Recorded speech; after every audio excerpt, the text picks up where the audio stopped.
13 mitigator Ford Fusion. I'd like to thank you for listening to Let's Talk Racing.tv.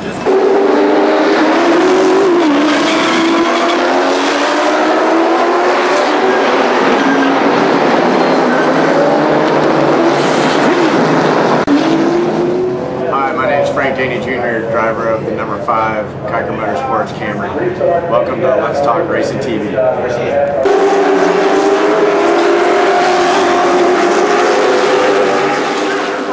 With Rockingham Speedway. Thanks for listening to Let's Talk Racing.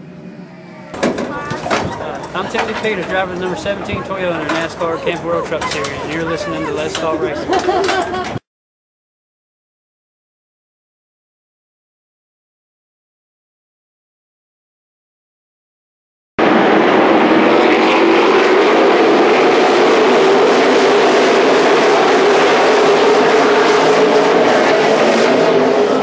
Hey guys, I'm Daytona 500 winner Trevor Bain, and thank you for watching Let's Talk Racing.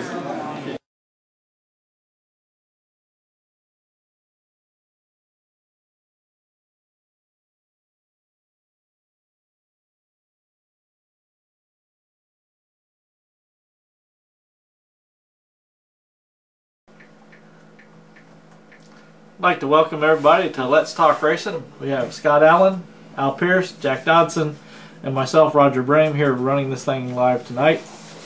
Our guests tonight are going to be, I hope I hit the right one, Travis Braden, Nick Harrison, Curtis Markham, and Joe Covington. You all right with that? I'm good with it. Al, you want to do a quick rundown of Daytona? Take Jimmy Johnson, Jeff Gordon, Tony Stewart, and Kyle Busch, I guess I'll have to do. Oh, well, you let them know when they got to be on here, and we'll get you set up. Okay. We might even feed you that night or something. I'm ready. Alright. That's a producer's job, though. I'm the editor tonight. To get great guests. Anywho, tell us about what happened down at Daytona this past weekend. Rained on Thursday, all day. Not a thing happened. They got on track about midday on Friday, ran until 9 o'clock Friday night. Cup cars did. The 3-car with Austin Dillon, no surprise, was fastest. By that I mean, I don't know that they were, you know, you kind of wonder about tech down there this time of year, whether they kind of let them run what they want to, or they look at them carefully, or they figure they need to generate some excitement. They'll let a particular car run well. So, but the 3-car ran awfully well, and I think Austin Dillon is going to be Travis. Probably the Rookie of the Year in Cup. Yeah, it's pretty good. This is Roger. Let's talk. He ran awfully well, and that's a pretty good team. All right, we'll put you on hold and we'll switch you over.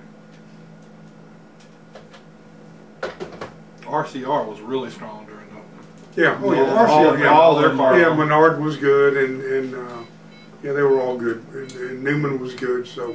Yeah, and then the other one was just a couple behind him.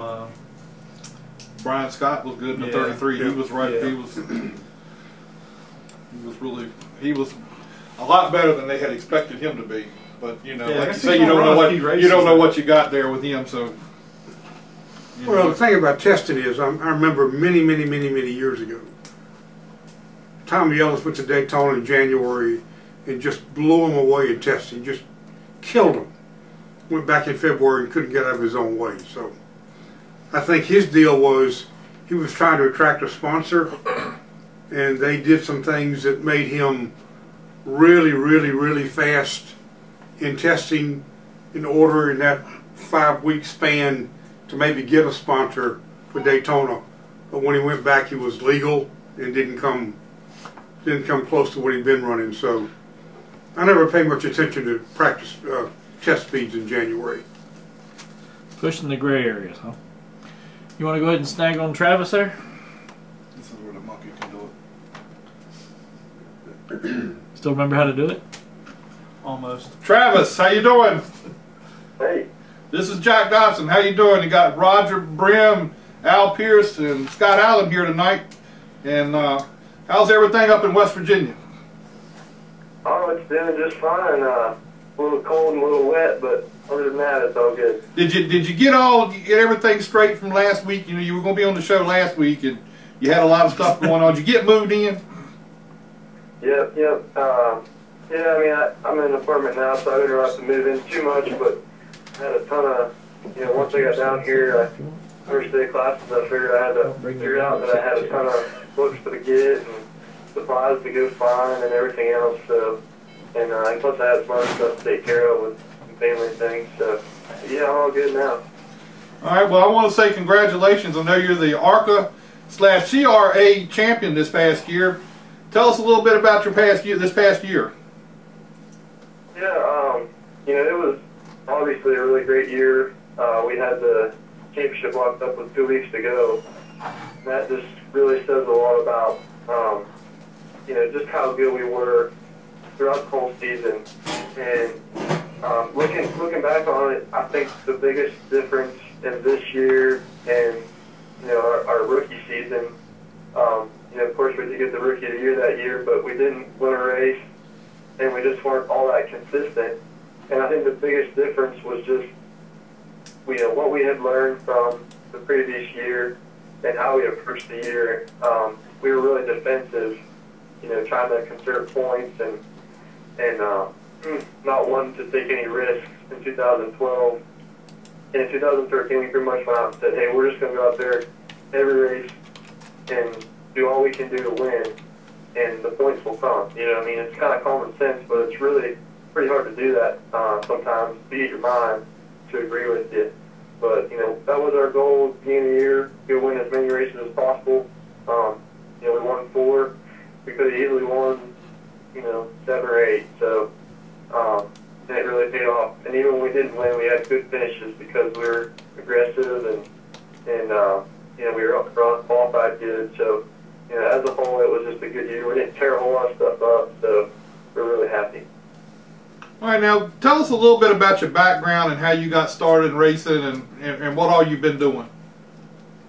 But, I live in West Virginia, and growing up I lived on a farm, and of course every kid has their four-wheeler, so I had my little four-wheeler, and there was a local county fair that I wanted to race because they would race four-wheelers every year, and I asked my parents if I could do it, so of course they let me, and the once-a-year thing, it was like the whole year I was waiting for that, I just wanted to go there and race, and I was terrible, I wasn't any good, but it was just fun. So when I got a little older, my parents was like, well, you get a little older and bigger four-wheeler, it's a little more dangerous, and they didn't really like that, so they found this go-kart series in our region, and they bought one, and we started doing that.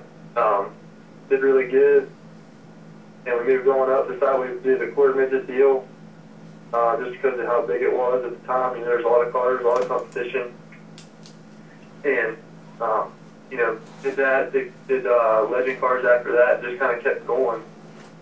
And as you can see, I'm always we were lucky that I think we did each step at the right pace. We didn't move on too quick, but we didn't wait around an extra year when we shouldn't have. And I think that's really important in a young driver's career.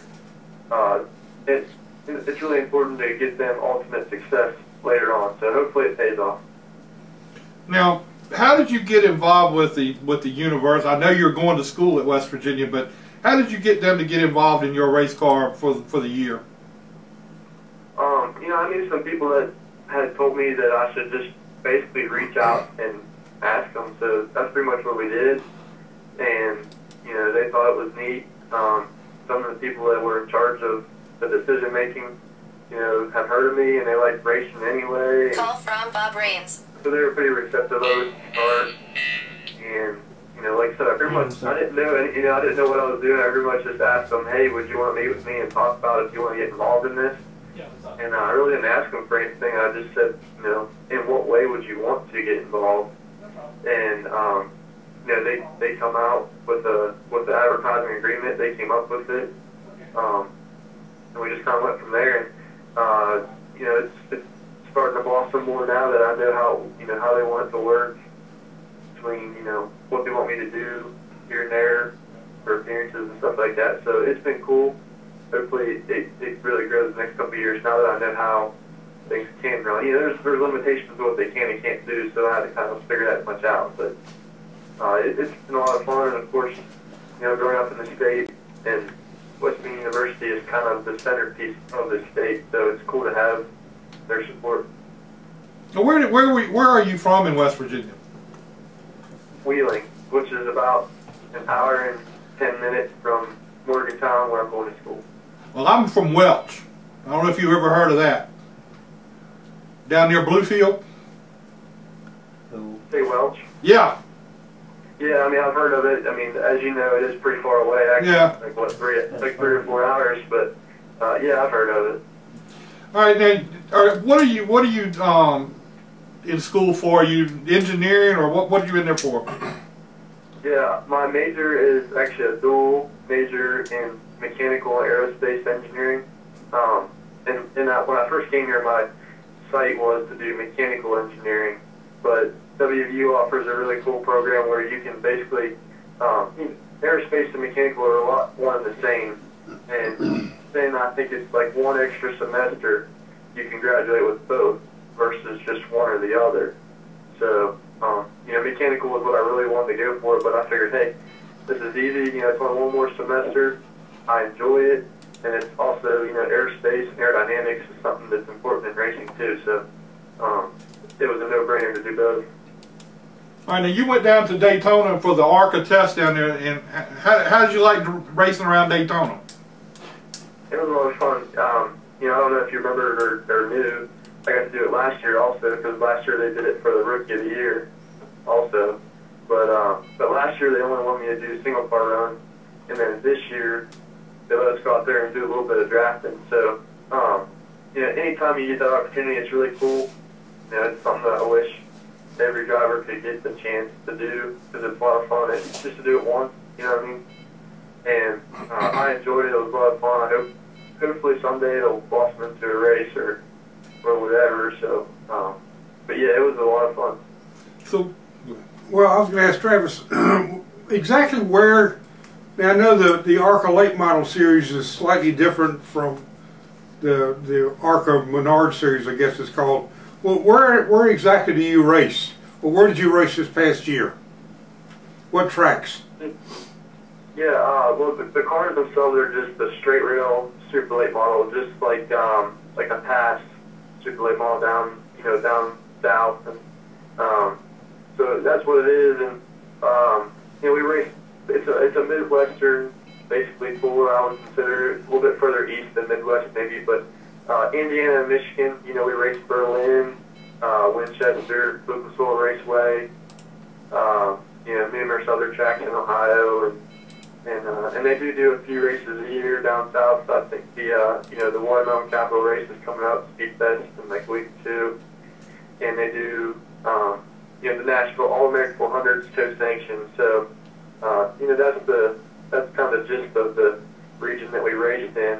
I didn't actually make the Nashville. That wasn't a points race, and I had some schoolwork to do, so I didn't make it. But yeah, I mean that's what we do. Is it primarily asphalt, or is there also some dirt involved? No, yeah, it's just solely dirt. Solely asphalt. Okay, yeah. I think he's hit the wall too many times. And what about this year's schedule? Where do you expect to run this year? Well, we're working on some things. Obviously, funding is always the main struggle, or for lack of a better word, struggle. But I actually want to change it up a little bit this year, and I'd like to run, some of the past series races that are down south. Some of that new Southern Series or Southern Super Series that runs down there, as well as just any race that's got a high, that's highly recognized and highly noticed in the racing, in the super late model world. Something like the Snowball Derby or the Governor's Cup and stuff like that. So. So yeah, and also, the big races in CRA. At this point, I don't plan on running for a championship in any series. That could obviously change. It's still pretty early in the year, but I kind of see it as I've accomplished, the championship deal, and I just want to go out and now try to win some of these big races. So, so I can add some of those in my resume on top of the championship. Is there still a track at Ona, West Virginia? What's that? There used to be a racetrack at Ona, West Virginia, O-N-A. It's the name of the town. Is there still a track there, or do you know? I believe I've heard of that. People say every once in a while you race and that, but you know, I honestly don't even know. I couldn't tell you if it's there. I don't even know where on it is. So yeah, I don't really know. I haven't heard of it, and I think somebody did tell me it's still there, but I don't know if they race on it or you know what it's used for. But no, I've never been there. Okay. I would like to actually get a race in West Virginia sometime. I don't think in my whole life I've ever raced in West Virginia. Oh, okay. Let me ask you one last question. Is being from West Virginia, who are your racing heroes growing up? What guys did you look at and follow and sort of want to emulate? Because, you know, a lot of kids from the Carolinas have got a lot of drivers from the Carolinas to pick from. Drivers from Florida have drivers from Florida to pick from. Who does a West Virginia kid pull for? Yeah, I mean, I guess that's kind of the weird part of me. I'm not really the typical driver that kind of grew up around racing. Let's talk racing. Had, you know, parents or other family members that had raced. Hey, Nick. Hang on just a minute. My family ever been involved in racing. We're finishing up with one of the other guys. The reason I kind of ever started getting interested in it was just from, you know, seeing my dad watch NASCAR races and stuff. So then when I first watched my first, you know, NASCAR Cup Series race, I saw him. I was probably 4 or 5 years old, and I remember seeing Jeff Gordon's car. And obviously, you know, it was bright colors and everything, so kind of caught your attention. And I liked him at first. And, you know, as I got older, I liked it just for his paint scheme, but as I got older, I liked him as a driver, and I liked his driving style. So, you know, I followed him since, like I said, 4 or 5 years old. He's been the guy I've watched, and I've always compared myself to. Okay. And of course, Jerry West. Right. The non-racing star from West Virginia, Jerry West. You've heard of him, I hope. Never heard of him. Oh yeah, you hear about him all the time, especially here in Morgantown. But there you go. All right. Yeah, he's one of the biggest, you know, sporting names that's come out of the state, and you know, there's some other guys, but you know, I'm not really into a whole lot of sports. Surprisingly, I watch football here and there, but I spend too much time racing and thinking about racing and everything else. But yeah. Well, I hope your boy Geno Smith gets a shot at the New York Jets. He was a great college quarterback, and I hope he does well with the Jets. Yep, we had 3 really good players. You know, we had a lot of good players, but Geno, and I don't know if you remember the Tavon Austin that came. Oh yeah. He played for St. Louis, and also the other receiver, Stephen Bailey. They both went to St. Louis. So I've been watching all 3 of them. You know, Geno's has ups and downs this year, but I think he's gonna. You know, I think he'll be able to stick around. Hopefully, I look forward to that. Yeah, those are probably 3 of the best players that's ever came out of our school. So it's pretty cool to see him doing good up in. Well, maybe someday you'll be the best race car driver to ever come out of West Virginia. Hopefully. There's not too many of them, so it doesn't really add to the competition, but has been some drivers come out of state, and there's some other, you know, there's some other drivers right now that are from West Virginia that are trying to come up. So hopefully I'll add my name to that list of notables in the state. Best of luck to you. Thank you. All right, Travis, we appreciate your time tonight. If you got any sponsors you want to thank or anything like that, this is the time to do it, and we'll talk to you soon. Yeah, you know, obviously got to thank the school, you know, WVU, you know, list of many other sponsors that some of the times the list them is too long to read them all off, but you know, some of the ones that's really helped us through the years is 80 Baker Construction, Stony Hollow Tire, RememberTheMiners.org, and the Eagles in Wheeling, West Virginia. So, like I said, I got a whole list of them. I could read them all day, but that's about all I need to do right now. All right, Travis, we appreciate your time. We'll let you get back to your schoolwork, and we'll talk to you again sometime during the season. All right, man. I look forward to it. Thank you. All right, man. Talk to you later. Thank you. Just push the other line. Don't even worry about hanging him up. Don't push the other one. Yeah. No, that's the one. He Push line 1, one that's flashing. Good afternoon, Nick Harrison. Hey, how you doing, Jack? I'm doing great. How's everything with you? Oh, everything's going good, man. Everything's going really good. And let me, you know, I talked to you at Charlotte, and so I'm going to say it out loud there where everybody can hear it now, is congratulations on your new job. Yeah, man, I appreciate that. You know, I was, you know, I'm blessed to be able to work at a place like RCR, and it's been definitely a good journey so far, and I think there's a lot more to come. Now, you went to Daytona for the test, am I correct? Yeah, that's right. I went with I crewed Brian Scott in the number 33 Cup car, which he's going to run 5 Cup races this year. You know, starting with Daytona, we're going to go to Phoenix, and then Kansas, Charlotte, and there's one more in there. It's not on top of my head right now. But we got 5 scheduled with Brian Scott with a Cup 33 effort, and now we kicked it off pretty right down there in Daytona. It was definitely fast, and I was real proud of it. What are some of the things that you've seen that has changed from last year to this year, as far as the new stuff going on with NASCAR, as far as anything new, as far as rules or whatever?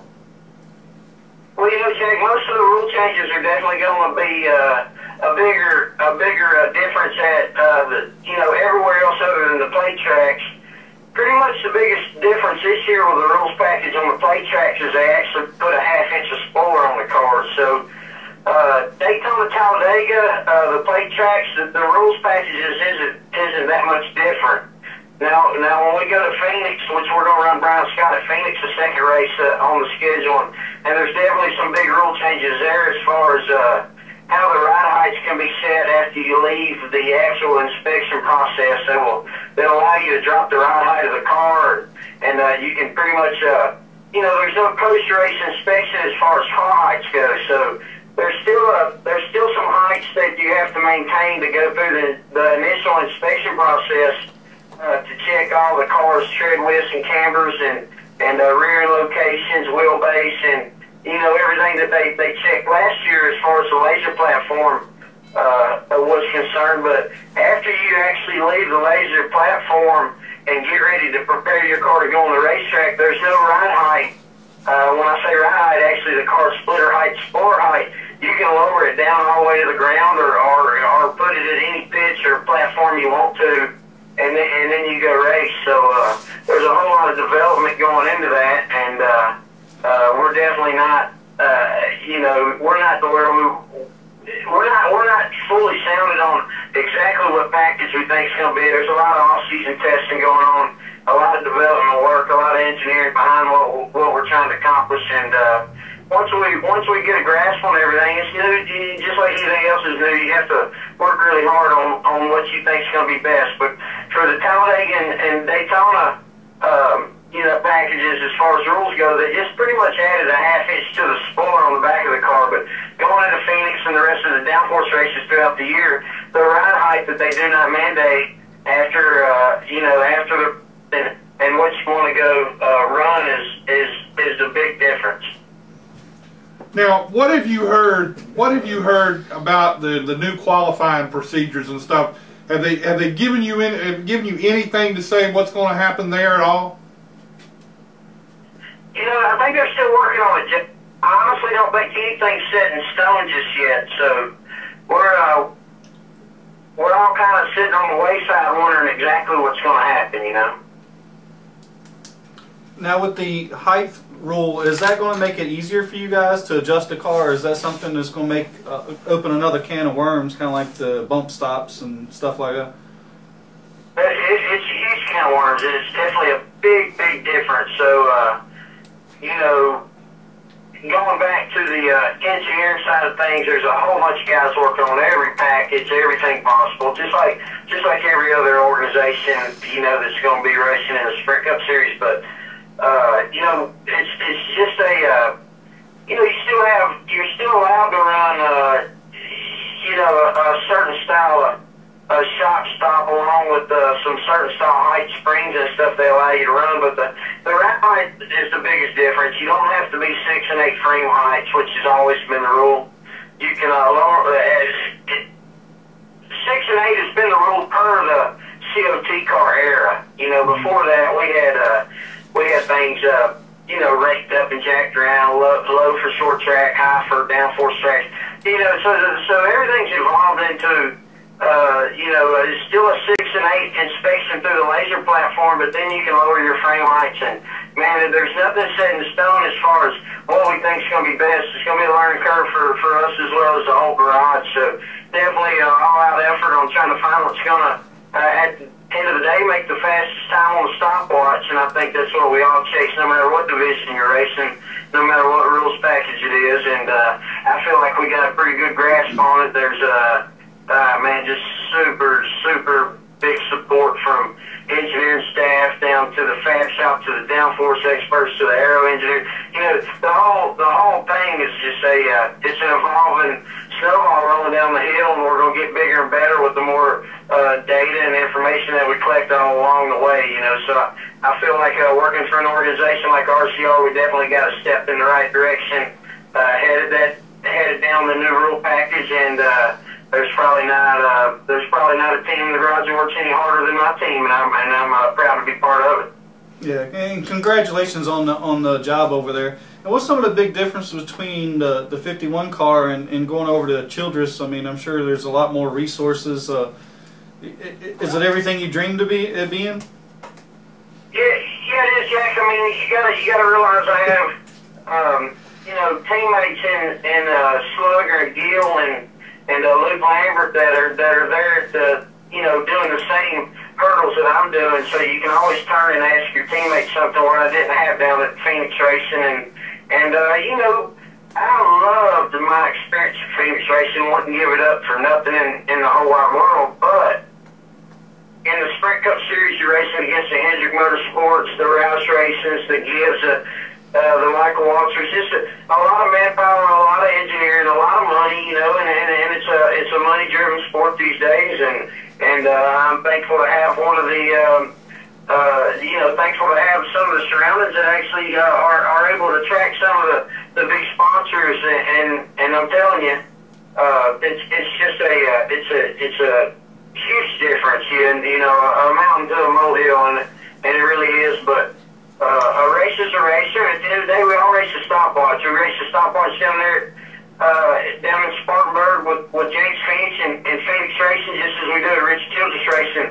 It's just it's a money-driven sport, and James Finch has probably got more heart into racing as any owner, just as Richard Childress. But there's a lot of money and a lot of manpower to expose here at Childress Racing, to where we were limited to resources and limited to what our budget was there at Phoenix Racing, where James was, you know, he likes to call himself the last Joe America in the garage trying to race, because he loved racing out of his pocket, and the way the rules and the way the economy is, man, it's really hard for that kind of guy to compete with the manpower and the you know, the funding that comes in on a larger team.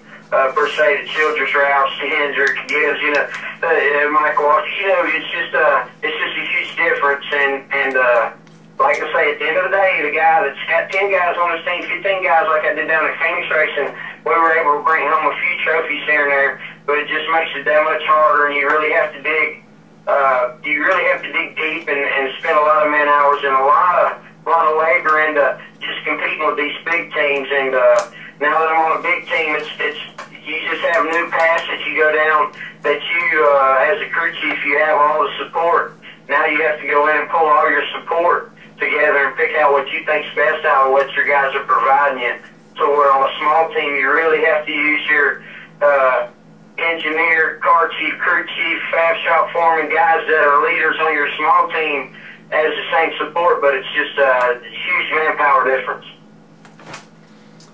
Nick, this is Al Pearce. Let me ask you a question about tech inspection at Daytona the other day. I was down there. The tech inspection you guys went through before they let y'all practice on Friday, how close is that to what you'll go through when you go back next month? It's not close at all, Al, because we really didn't go through any technical inspection at Daytona come to test. You know, it's an open NASCAR test. There is officials there. There is NASCAR watch flies, because they want to see what their new spoiler did, and they want to evaluate the speeds and and everything that's going on. But we didn't actually go through a technical inspection to get on the track. Maybe outside the safety inspection where officials come around and make sure you've got the right seats and driver safety. You know, so the technical side of it, it's all on our hands to go down there and learn what we can and know what the rules are and not cheat ourselves. You know, it's very easy to go down there and let 10 rounds out of the back of the car and go run a time, but you kind of cheat yourself on that. So we definitely worked on trying to stay within the boundaries of what NASCAR is going to regulate when we go back, which they don't regulate come testing, but it's your, I like to use the term, it's your own stupidity if you get outside the box that NASCAR allows you to play in, because you're not allowed to do that when you come back, and that's a given. So, you know, it's a huge difference, Al, to answer your question, from testing as an open test. There is no technical inspection, there is safety regulations, but when we go back to race, there is everything in the rule book will be regulated. So yeah. There's a huge difference there, testing to race weekend. But it doesn't do you a bit of good to go down there and just try something really bizarre to put a big speed up. It doesn't help you at all when you go back in February, does it? That's absolutely my point. You know, yeah, you can do something that's outside the box that looks like it'll pick up speed. You can learn trends that way about what you need to work on and do. But as far as you know, whether it's you know, whether I put myself a year back ago, courtesy from James Finch and having small resources and a small group of people, we still understood the guidelines that we were going to have to get through inspection to go hit the track and you know, be legal and definitely understand that RCR with the multiple people around you. So there's no need to actually get outside the box while you're testing. You really need to work on things that you know are going to be able to go back and go through the technical inspection that NASCAR does, and which is a very, very, you know, very hard, yeah. hard technical inspection to pass, you know, and we all know that as racers, that's our job, it's what we do for a living. So, you know, you don't want to go out there and play outside that box because you can't play that way when you come back. Okay, thank you. Nick, what other than the 33 with Brian Scott and the couple, what else are you going to be doing down there this year? I'm also going to be playing a role as a nationwide crew chief for several nationwide races under the 33 car as well, which will be Palm and Argent Silver races. I think Austin's going to have a few, Newman might have a few, and maybe some young guys here and there. But we're working on selling a few more races in that, and I think before it's all over with, I'll be a very busy man because there's a chance that you know, Ty Dillon's running the nationwide 3 England Light car and Bass Pro Chevy for you know, the championship over in the nationwide shoes, and he's another viable guy that we might be able to run in a few cup races along with Brian Scott's 5, or you know, who knows, you got there and can get Brian Scott racing up front in a cup race, and they might add some more to his schedule. So definitely have several weekends to fill out, and I feel like with our marketing department and all the drivers we have available, I feel like I'll be a very busy man, even though there might only be 16, 17, 18 that are right now sold. You know, I see that filling up very soon. Yeah, the one thing about it is that at least when you go to Daytona, you won't have to be running back and forth between both garages to start off with, right? Well, I ain't so sure about that, Jack. You know, Austin's gonna grab me and say, "Come on, Nick, let's run the 33 nationwide race at Daytona." So he's working on that.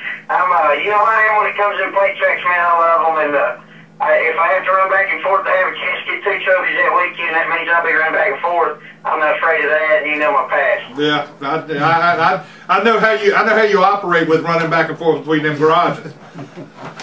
I had a hard time keeping up. Well, it looks like he's done a pretty good job of it. Oh, he's done well. All right, I got a big question for you now, Nick. What do you think about this thing with James Finch coming back in and running Daytona? I think it's cool, man. James is a guy that doesn't need to be out of NASCAR. He's probably one of the coolest owners that walk through the garage, you know, and has been for years. And you can't go to the owners now in the garage. There's not a damn one of them that don't respect James, and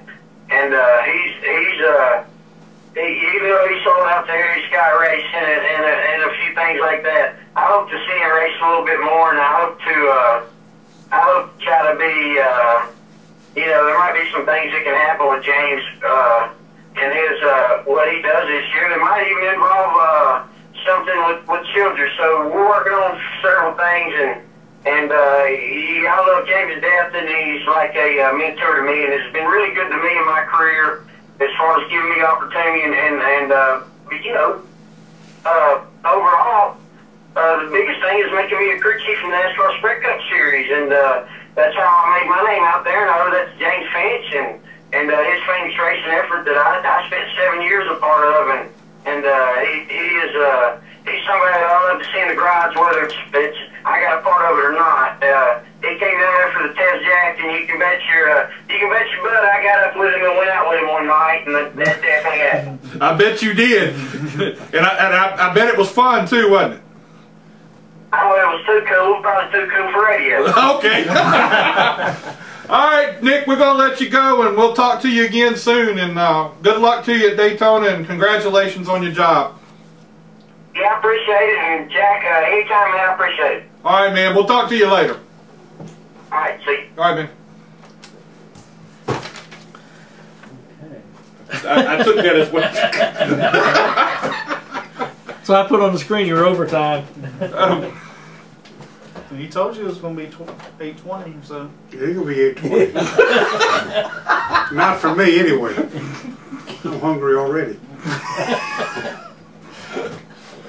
Now, what do you think about Johnny Rockets food? I just got them as a sponsor. Who? Johnny Rockets. It's like a. You don't know Johnny I don't know who that is, I don't think. Jack over here loves them. There's somewhere you don't know about. Man. What is Johnny Rocket? Have you been to Waterside? Not in the last You've been year down or to, two. you've been down to MacArthur. Yeah. Been to MacArthur? Yeah. And you see the little place up there, the 50s restaurant place. Burger and shakes type place. Is that what it's called? It's called Johnny Rockets. Okay, I didn't know that. Okay, yeah. Hey Curtis, got this one is over Roger on with Let's Talk Racing. How you doing tonight? Good. I'm gonna put you on hold. I'm gonna switch over to the main line and get you on the air.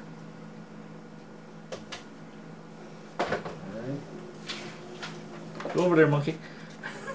I knew that was coming. Curtis Markham, how you doing? Doing great. How are you? All right, this is Jack Dodson. We got Roger Brehm and Al Pearce and Scott Allen here with you to talk to you tonight, and just want to get with you and get a little bit about your racing background. Well, it's pretty old, so it started a long time ago. We may need another 15-minute segment for that. I don't know if we can put it all in that. I probably started at Southside Speedway in the street stock division in 1977, the year I graduated from high school. From there, I went on to Saluda, ran dirt for a while. Then when they started the late model stock car series, I believe it was 1981, started running that at Southside and Old Dominion Speedway, then started running all over Virginia. From there, went to the Busch North Series.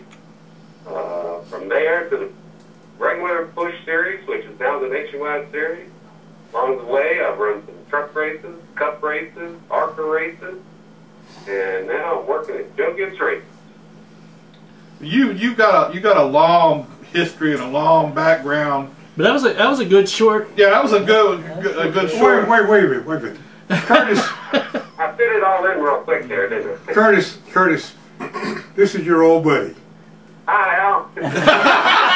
Listen, you've already lied to us once. Let me guess, I'm your Second most favorite race car driver, right? Right. Behind you know who. You've already lied to us. You claimed you graduated from high school. I've known you a long time. You ain't that smart. Yeah, I was smart enough. The teachers were smart enough to get me out of there. Okay. So you finished high school. You didn't necessarily graduate. Well, I've got a diploma here somewhere. Well, I can get one as an apprentice shop. You know, Curtis, how you doing, baby? Been doing good. How about yourself? We go back a long way, don't we? Yes, a long way. I was at Southside on those Friday nights. I was at Langley on occasion. I was at Manassas. I was at all those places where you were running. Martinsville. We had a good time back then, didn't we? We had a really good time. Things have changed. It's not like Your second favorite race car driver. I know Elton Sawyer was your favorite. There you go. I was wondering. There you go. Curtis, listen, that's been a joke between me and Curtis for 30 years. At least 30 years. At least 30 years. Yeah, yeah. All right, I'll let these intelligent people talk to you, and then I'll jump in later on. Okay. Hey, but we got another man here that he says he knows you pretty well too. Do you know a guy named Joe Covington? Oh, yes. You got any stories about him before we get him on here? He probably has more stories about me than I have about him. Well, we're gonna when you get off the phone, we're gonna ask him about that. We'll see. He's here. He's on the other side of the camera. After yours is his interview. Curtis, let me ask you a question. Tell us a story about the day that you were in charge of the Joe Gibbs Racing driver development session, and y'all found a driver that was better than anybody y'all had, and that happened to be Denny Hamlin. Is that correct? That is correct. Tell us the details of that story. Where it was, where were y'all racing or practicing? How many candidates were there, and how did Denny happen to be the guy that turned the best laps of the day? Joe Gibbs Racing was starting a development late model team, diversity late model team, to be honest with you. And we needed to buy 2 cars, so we were going to have a 2-car team. And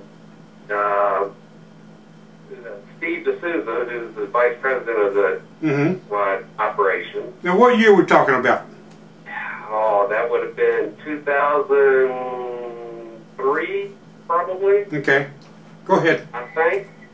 And so we bought a car from Mark McFarland and Denny Hamlin. And the deal with buying the cars, they had to bring them to Hickory Speedway, and we had 7 drivers lined up to audition to be the drivers of our diversity team. And so we got to Hickory, and I had never met Denny, but I had followed him in the paper. Saw he was winning a lot of races and stuff, and we kind of hit it off to start with when we got there. The first thing he said to me, man, you got to give me a shot at Joe Gibbs. I can do this. I said, okay, we'll see what happens. So Mark shook his car down, and then Denny went out and shook his car down, was running faster than the track record there. And he was saying how good the car was handling it. I've watched a lot of cars, and I've driven a lot of cars. That car won't handle it at all. He was just driving, making it go that fast. So after him begging me to give him a shot, Steve D'Souza was there at the test also, because we were evaluating drivers to run the diversity team. And I told Steve D'Souza, I said, this Denny, he's really good. We need to give him a shot. Steve D'Souza said, well, I don't know. You need to tell JD Gibbs. I said, okay, I'll call him now. So I got my cell phone out. I called JD Gibbs and told him what I thought. And so JD got with Denny, and they had dinner that night, and the rest is history. Curtis, for that, without naming any names, or you can if you want to, were any of the 7 drivers that did not get chosen, are they still around? Are they people that eventually found rides somewhere, or have they kind of gone away? Yep, one of their originals was Eric Almirola. Okay. Driving the Cup car also right now. Yeah, got a 3-year extension today. Yeah. Yeah. He did. Okay. Yeah, he was one of the highlights. Him and Denny were running pretty much the same lap time. Denny was just a little bit faster than he was that day. But I had also told Eric, I said, look, you're faster than anybody else here. Just don't wreck the car and you've got the deal. Yeah, yeah. Yeah. And of course, Denny was racing his own car. Yeah. So he had a little bit of a leg up. Okay. Yeah. Well, that's okay. Yeah, it's, you know, it's okay. But That's all interesting. went well, and Denny's done well. You know, I spotted for him all the way up until 2 years ago. Helped bring him along, you know, try to help him as much as I can on the ins and outs of the tracks, and he's been very successful. I'm real happy about it. Yeah, I guess you should be. Okay. Tell us about your late model days.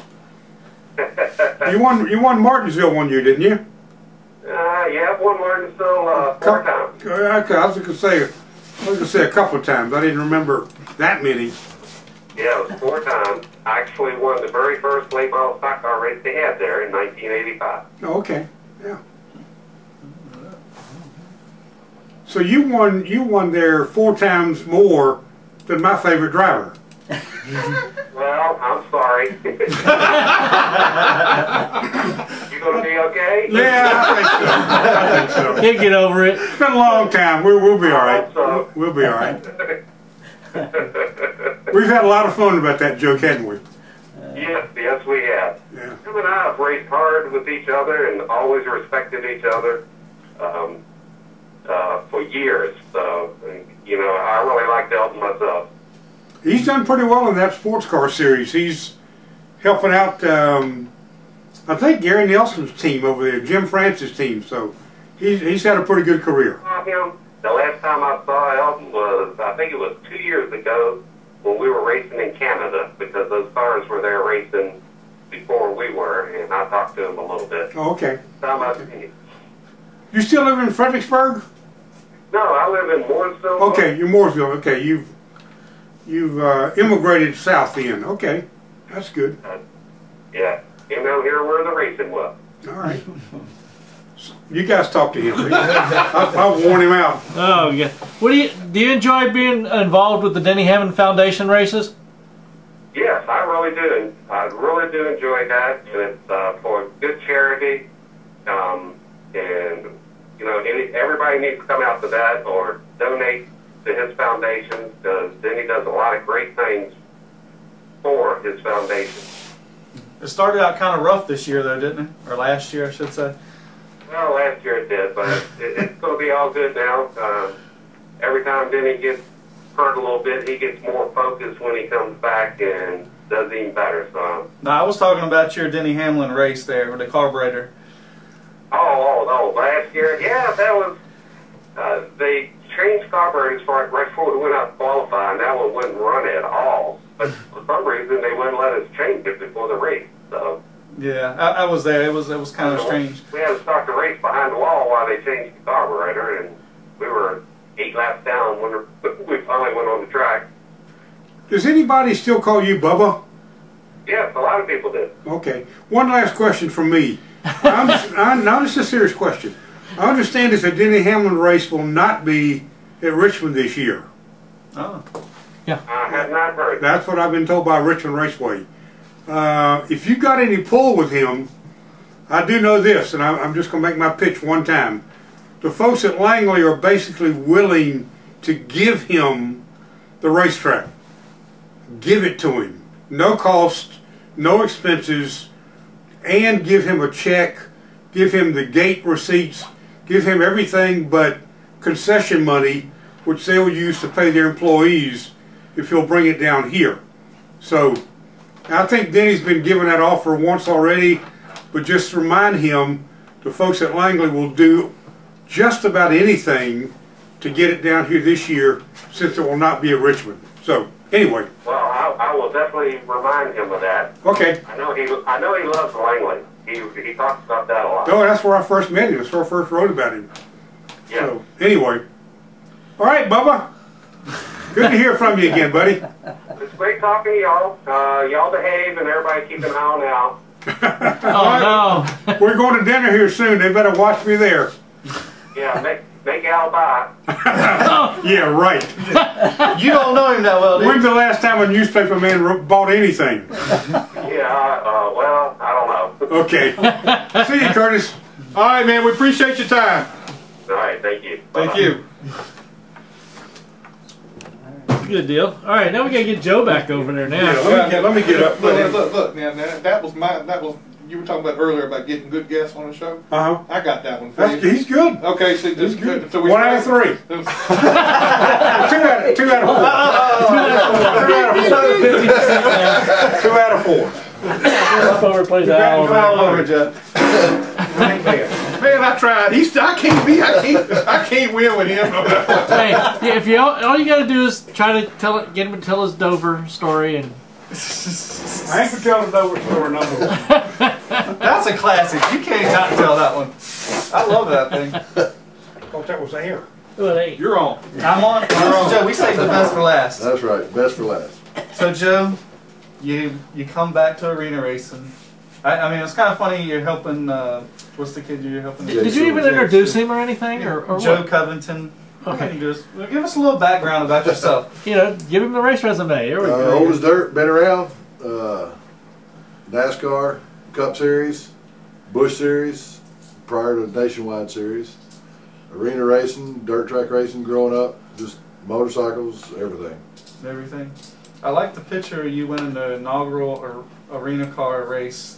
Was you and was it both Grubbs that finished behind you? Yeah, we had 3 mains and I won the A main, and I think Kevin won the B main and Wayne won the C main. No sir. But it was a whole lot different. It was a wooden track. It was a wooden track, and it No suspension. It was rough as a cob. No suspension. No suspension. And golf cart tires, right? Or lawnmower tires. Well, yeah, kind of lawnmower tires. Kind of lawnmower tires. They were treaded. And they wouldn't let you cut them, so. I just can't imagine that. It was different. I mean, we were running, if I remember correctly, high 9s, low 10s. And I mean, this is, 2 seconds faster, almost 3. So, yeah. So was it harder now? Do you think it's harder now than it was then? I don't think it's harder. It was a little adjustment getting used to the darkness of the track. Because, the lights were strobing to me. Yeah. I mean, I don't know if it's just because I was wearing glasses or what, but it just felt like a strobe. I think it needs more lights if you're going to run in the dark. I totally agree. I think you just need to turn the lights on. Right, or at least dimly, Yeah. Give it some more light. Yeah, because you can't see. Because well, I don't know if you were out of the car by then, but they about plowed me because they just, you can't see. Right. They didn't throw the caution when my tire broke there. But Did the 2 get you? No, the 11. Okay, because the 2 actually, I think, come down to the racetrack. I was already on the infield and bounced off of me. Well, I got loose on the outside, hit him in the right rear, and then he hit the 11, and he went down, and somebody plowed him the left front toward the jack. I see Jack over there. They really do need to touch some lights on that track. They got a problem because you hit enough as it is. Yeah, that's a fact. Now, are you having fun coming back? Because you've been gone for a long time and coming. I mean, even crew chief in the car last year and this year at the beginning of this year. Yeah, I mean, he's got a lot to learn. I mean, he's never raced anything. I think he's driven a 4-wheeler. That's about as close as he's been. Yeah. Did you get his brakes fixed? Oh yeah, that was the deal. The reason it didn't have brakes is, of course, he turned the car over and it pushed the brake rotor hub on the rear over to drag it on the rear caliper, and somebody run the brake pads out on it, and just couldn't push enough fluid with my setup to accommodate a 1/4 inch of space. I got you. Yeah. So yeah, I mean, I got it. It'll throw you through the windshield now. They got to be like the most happy family there at racing. Yeah, I think so. I mean, honestly, last year, what's his dad's name? John. John. I mean, he would flip that thing over, and he would just be just as happy. Just happy as a hog, right? I mean, it was fun. It's fun to watch, and it's fun to see them watch their son. Right. It was a funny story because they bought that car for Jay last year. Right. And he was too young, especially with no racing experience. So the dad said he'd try it. Now, did you know him then? Yeah, my youngest son and Jay went to kindergarten, preschool together. Okay. That's how we met. Okay, because last year, or when they bought the car, she actually messaged me, and I said, I don't really know a whole lot about the car. So you talk to Eric, Right. So it was kind of funny that them getting involved. Yeah, well, she called me and said, if I'm not going to help him, they're going to go buy it. Oh. I said, I'll help you a little bit. It turned into more of more than a little bit. Yeah. It always, you knew that. Hey, you should have seen him. He had his old Hooters suit on, his helmet. Yeah, the 1992 helmet. It was so funny, but it was pretty cool. Yeah. And he raced arena cars for a living in the beginning, and I was like, a living? You did that for a living? Yeah, I How did. in the world did you do that for a I living? did. Now, was that after your kind of cup days, or? Yeah, well, Or it kind of swung in between? Alan got killed in '93, and I stayed there when Jeff bought the team for 3 or 4 months, and that didn't work. Of course, I knew it wouldn't. Was that because of Jeff, or? Yeah. Imagine that. Anyway, I just give it up and started finding venues to run the arena car, or they called them mini cup back then. And yeah, I traveled up and down the East Coast with it. I mean, that just amazes me that you could make a living out of. Of course, you said you were single, so you don't have a family to feed and so forth. Just a house payment and utilities. So, being in Cup, I mean, I can't imagine being at Alan Kawicki's. When I first started getting into racing, Alan Kawicki had just won a championship, and then obviously he died. So I didn't really get to know about him. What is some of the people, or what can you tell some of the people about Alan Kawicki that a lot of people don't know, or what kind of person was he? Well, I mean, he's very determined. He, is AC at the track and DC off the track. It was just two different people. I mean, nicest person you ever meet, but on the track or at the racetrack, it's just all racing. Is that right? No goofing off. Oh, really? Yeah. There was a good. Get the job done. I mean, how many guys did you guys have on the team? Oh God, probably 11. 11. Yeah. And what was your job? Everything. Everything. Just like everybody else. I mean, on pit stops, I mean, I was a front tire changer. Other than that, it was everything else. Yeah. I mean, it's kind of neat. I know Karen was telling me, she says, he was on Alan Kawicki's team, and then I was like, oh, really? I mean, that's a pretty cool for the last. I don't know the word I'm looking for. Somebody, an owner driver, a small team to win against the big guys. Right. And I mean, y'all must have just hit a stride the last, what was it, 5 races that y'all were out? Yeah. Well, I mean, we wadded up 2 or 3 cars at Dover, and we were like 200 some points out. Yeah, I think it was like 250. Yeah, it was a lot. Something. I mean, it was almost unsurmountable. But I mean, were y'all still going for the championship? Oh yeah, we were just digging hard. I mean, we're never say die, and we all just had a team meeting and decided to just keep digging after it.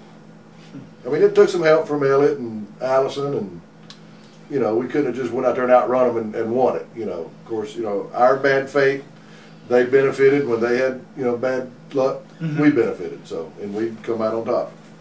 When Alan was killed during the time, that had to be a real tough time for that team to go through. I mean, my daughter was a diehard Alan Kawicki fan, and it had to be really tough. And then to see Jeff come in, I think he had Jimmy Hensley drive it a little bit, right there too. Well, see, Alan told Felix Sabatis, they were good friends, and he told Felix that if anything ever happened to him, we wanted Hensley to drive the car, and that's where that started. Now, how come Hooters didn't stay around? Because they must have just really been tied to Allen. They wanted their driver of another series to come in, Loy Allen. Oh, yeah, I remember that. And that wasn't part of our deal, so that didn't work, so they parted ways. Yeah. Plus, you also had the couple of the big wigs with Hooters that was in the crash with him. Well, the president, owner, whatever you want to call it, Bob Brooks, his son was on the plane. Mark. Dan Duncan and Charlie Campbell was the pilot. Yeah, I remember that was tough time. It was really. It was tough. I mean, it's tight. As small as the team we were, I mean, we all went out to eat together. I mean, we all hung out together, and it's tough. Y'all didn't fly to the racetrack back then. I mean, y'all drove everywhere pretty much. Didn't you? Yeah. I mean, you fly to California and the faraway tracks. But no, it was in a van. Who are some of the other drivers that you were? Now we were talking about Elliott and Hermie and. Right. Well, I have Elliott and Hermie back in the '90s, and let me see, hit and miss here and there. I mean, Glenn Allen Jr. worked for him for a couple races, and Cup drivers, D.K. Ulrich. He helped Ernie Irvin start, and Tim Richmond. help them. How well did you know Tim? Decent. I mean, we didn't go hang out or anything, but you know, he was speak to you, and you know. In your mind, just let's say, where do you think, or what do you think would have been Tim's legacy had he still been around? Do you think he would have? That's a loaded question, but he was good. I mean, I can tell you that he was real good. He had natural talent. You know, I've heard somebody ask him one time why he got out of the Indy cars. He said he liked both his feet pointing the same way.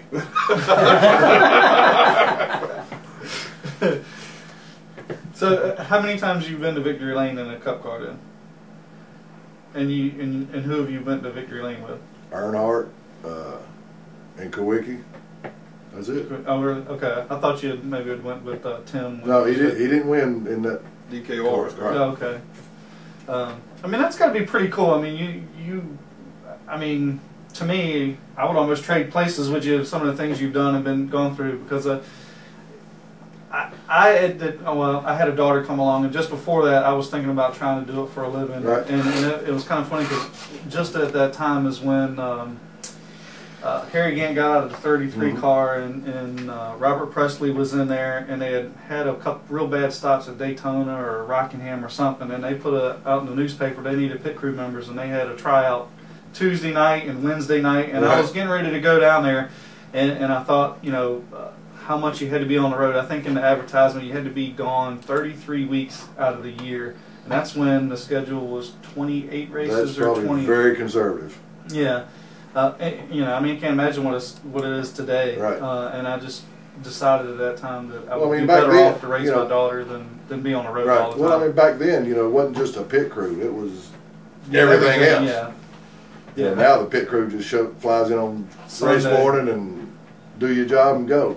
Yeah. Your time with Earnhardt over at RCR, you were with the big group of the guys over there. Yeah. The Black Aces or The Flying Aces. Flying Aces.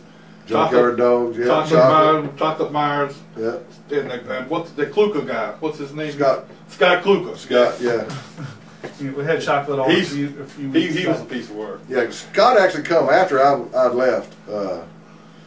Said David Smith, I'm trying to think everybody, Horace Simpson. God, that's a long time ago. Cecil Gordon. Cecil, Flash Gordon. Who needs luminosity when we're going to work your mind here? Right. That was the days. I mean, you know, I remember those days. That was something else. That was race hard and party hard. So what kind of, you got any old stories? What about Curtis? You got any stories on Curtis and tell him now he can't defend himself? You know I wouldn't do that to him. Well, I would. We had a good time. Yeah, Curtis is a good guy. Good family guy. How about that? Well, all right. Let's put yourself on the line. Okay, you know a lot of good stuff about them. What do you find was your most embarrassing moment in racing? To you? Probably more than one. God, I don't know. I mean, I don't keep up with that type of stuff. You try to especially on me. I mean, I remember I was changing tires in California one time, and I mean, it's not really embarrassing or anything, but a lug nut coming off flew up and knocked one of my lenses and my glasses out, and I'm like, oh my God, that's crazy. You know, you got one eye that's correct and one eye that's out here somewhere, and where are they? So what is your most fond memory? Completely? Yeah. For your highlight, or the highlight of your... Well, highlight of racing is probably the 92 championship with such a small team, tight-knit people. How many days did you go without sleeping after y'all won? Oh, it was a few. We partied pretty hard. Now, did they give you guys a ring Yeah. then? And, Yeah. and I know I started to ask you to bring some stuff. I thought it would be pretty cool to talk about Alan. And now, you guys, the old team, you guys still talk? So, who are some of the guys that were on the team, or some of them still involved in racing? Yeah, well, Tony Gibson is Danica's crew chief. Paul Andrews, he's ARCA crew chief, I think. I don't remember the driver's name. Ed Leslie, he builds his own engines for whomever, Grenade engines. Randy Clary's got a engine shop, used car lot. Danny Glad's got a machine shop. Who else? Peters works for Gibbs. Peter Jellin works for Joe Gibbs.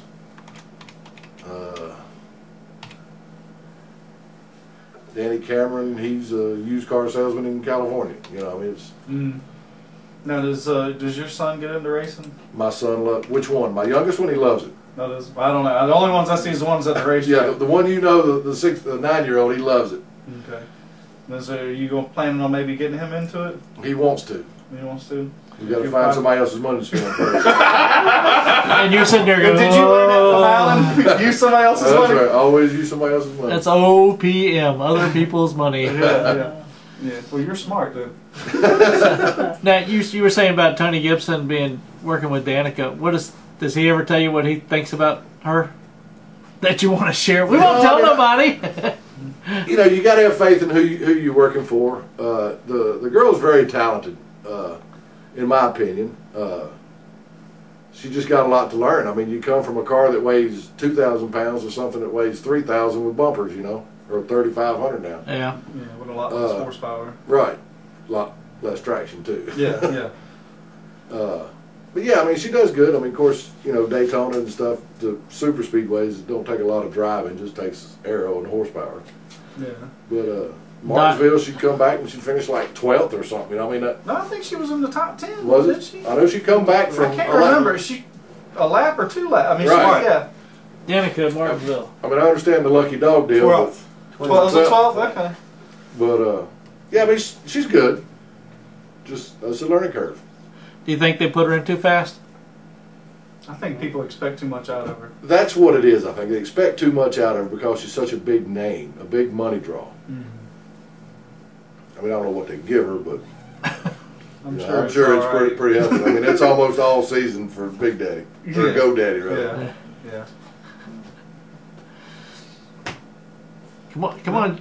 You guys are supposed to be talking to him here now. Huh? Al, you got any questions for him? No, I'm good. I'm learning. I don't know. I was reminiscing. I mean, I kind of like listening to some of the old stories of in the old days of Cup, because I would almost I think it was so much funner to race then. It was funner. That's not really a word. It's not a word. Yeah, fun to race then than it is now. I mean, I know doing late models back in the early '90s when I did, and it was kind of funny. You talking about my first race, being a crew member. We showed up at Richmond International, and everybody was worried about Curtis Markham because he had just signed with that Bush North team. And he was there with the 33 Skull or whatever it was. Right. And I mean, every time everybody come on for race, like, what's Curtis from? How's Curtis doing? Because he had his Bush North team there. Right. But I just love those old days of racing and y'all hanging out. And that's what it was like. I mean, you know, even in the Cup Series, you could joke with the people in the garage beside you. You know, now it's like people don't talk to each other. Yeah. Scared of their job. I mean, I understand you got to keep your job, but it is what it is. I mean, you're racing. Have fun at it. Yeah. It's about having fun. Right. Do you wish you didn't stay? Not really. I mean, I'm having a good time now building trucks at Off-Road Innovations. We get that plug in. That's right. That's right. But I miss, you know, a lot of the friends. Yeah. And you know, my Bush Series tenure, I was a truck driver too, so I miss driving a truck some. I mean, it's not all the time, but I'd like to go back to Vegas or California once a decade. Now, I looked at, I don't know if it's right that you were a crew chief for a few races? For? I don't know, it just said in the Nationwide Series. Oh, yes, for Wayne Grubb. Did it? Okay. Mm-hmm. I guess that didn't work out. Well, I mean, they got tired of throwing money at it, I think. Yeah. Don't really know what the problem was. They didn't tell them what they spent. It was a lot. That was another sad story too. There with the Grubbs. Yeah, I mean, there's a lot of unanswered questions on that. What is the other one doing now? Because he's in Tennessee or something. Wayne lives in Kentucky.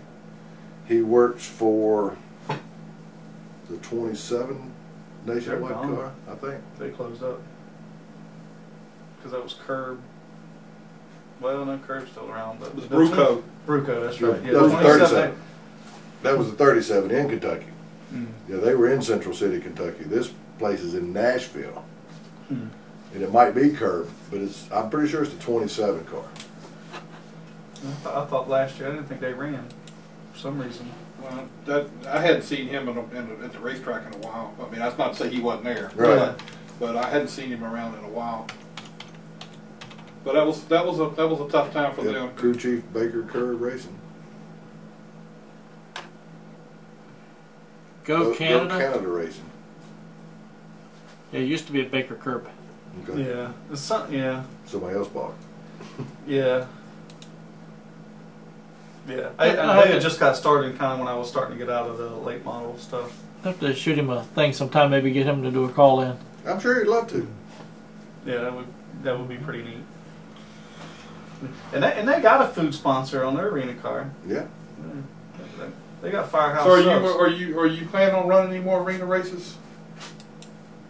If he wants me to, I mean, it's, you know, I'm not a go out there to run the races. I mean, I'm there to help Jay get his deal going. If he wants me to drive it, I'll drive it. He was all smiles in the beginning. Okay, I was just making sure because I know there's one guy that. You see, they treat me like this everywhere I go. It's a lot of fun. I mean, I'll race anything, anywhere, you know, I mean. You know, we had Scott Perlman on here. Right. You know, and come to find out, they done run into each other. Oh, yeah. And they didn't like each other. Yeah, that was a he said, she said. Hey, did you see did you see any of the posters that I had signed? As you know, they got the new posters of Scott's on the front, so I signed right on top of Scott's car. And I put a patch over Scott's eye. And then after the race, of course, Scott's mad at you. I said, for what? He said, something about that poster. I said, oh, well, that makes it worth doing. I said, I figured that was the excuse why he run through me that race. Yeah. Well, I mean, it's hard. I mean, things happen so fast on that racetrack. It's just hard to imagine. You know, people don't know that it happens that quick. Yeah. And I mean, you might have did this, he might have did this, but you went over there. You know, I mean, that's the outcome of it. Yeah. So, I'm getting up there one day because I want to see it. He wants to stir something up. It's fast. I mean, if you want to go this weekend, we can try to get up with him and. Doubleheader this weekend, Friday. That would be the perfect time to go, probably. Friday and Saturday, yeah. I just got to check see if I have his number. Really? Yeah, that's right. Yeah. I do want to say that I got me a new sponsor this weekend. I went upstairs to get me a burger from Johnny Rockets, and I talked to the guy that owns it, and they're going to put their name on the car and they're going to feed us, and we're going to get some shea. Well, first he just want to give us a sandwich, fries, and a drink. And I said, man, we got to get a milkshake. So I just want to thank those guys, Johnny Rockets, for coming on the car this week. They're going to be on and go to the Shore Pump location and the one in Chesterfield. And actually, they are the Redskins mobile kitchen. I was going to say chicken. Mobile kitchen at the training camp and at FedEx Field. So it's pretty good. So I want to thank those guys for. Can't wait to get one of them milkshakes. They said the machines may be up this weekend. And I'm like, dang. Yeah, well, that's what you need. Put more weight on your belly so you yeah, right. Your car. I got the one little piece of lead. Take the lid off. I'm just gonna go get me a milkshake and stand between him and Scott Perlman. That's all. Now you'll step back and let him go. What are you talking about? I don't know you. I am. I'm just gonna let it happen. Hey, I said, well, it's kind of funny because every time I walk by there, because he's pitted like right next to Scott and them, and you know I walk by there like 1,000 times every weekend. And they would never look at me or talk to me. I would walk by and look at them, see when we'd make eye contact, see if they say anything to me. I mean, I could give a shit less. And finally, I think this afternoon or earlier that afternoon on Saturday, he finally said, "Hey, how you doing?" I said, "Good." And they were eating pizza. And then, of course, after race, he wouldn't look at me again. I guess because of my poster and stuff. He must be real sensitive. I mean, it's all in fun too, you know. Oh yeah. I know. It's funny because I was telling my wife about it, and she says, "I don't really, she don't like confrontation." She said, "Honestly, I don't like stuff like that." I said, "That's fun." Gouging. Yeah, because you're just like that thorn in the side. I'm just going to go get Cody Carlton and Scott Brehm and you together during the race and see what happens. It ain't hard to get Cody wound up, is it? Right. Yeah, he's an 8-day clock there. Yes. Haven't heard that in a long time. All right. Showing the ages there. I see somebody standing back there. It looks like he's hungry. You want to kill another 5 minutes so we can get to 8:20? I think they're trying to get back at you, Al. I haven't said a word. I'm just holding up this pole. Doing a good job, too. I thought it was kind of fun to have you on. Appreciate you having me. And I was looking forward to having you on and reminiscing on some of the old days and stuff. Appreciate y'all having me. we have to get you hooked up with one of the guys that you're real good longtime buddies with, and have him call in. Gibson to call in. Right. We'll have you back on the show. There you go. Well, you guys all done with him? I think we're done. You sure now? Used and abused. Don't feel like a roast yet, does it? Not yet. All right. Well, we'll catch everybody back next week on Let's Talk Racing. Hey guys, I'm Daytona 500 winner Trevor Bain, and thank you for watching Let's Talk Racing. Hi, I'm Robert Richardson Jr., driver of the number 23 Dodge Challenger for R3 Motorsports in the NASCAR Nationwide Series, and you're watching Let's Talk Racing. I'm Timothy Peters, driver of the number 17 Toyota NASCAR Camp World Truck Series, and you're listening to Let's Talk Racing. Here's your 2011 champion, David Brehm. Hi, this is David Flens, driver of the 33 NASCAR Late Model, 2011 Old Dominion Speedway Track Champion. Thank you for watching Let's Talk Racing TV. I'm Sam Hunt, driving the 42 car on the thing Let's Talk Racing. Hi, my name is Natalie Sather. I drive the 94 K&N Lady Eagle Safety Wear, Butler built seats, bell helmets, hooker harness seat belts, number 94 at South Boston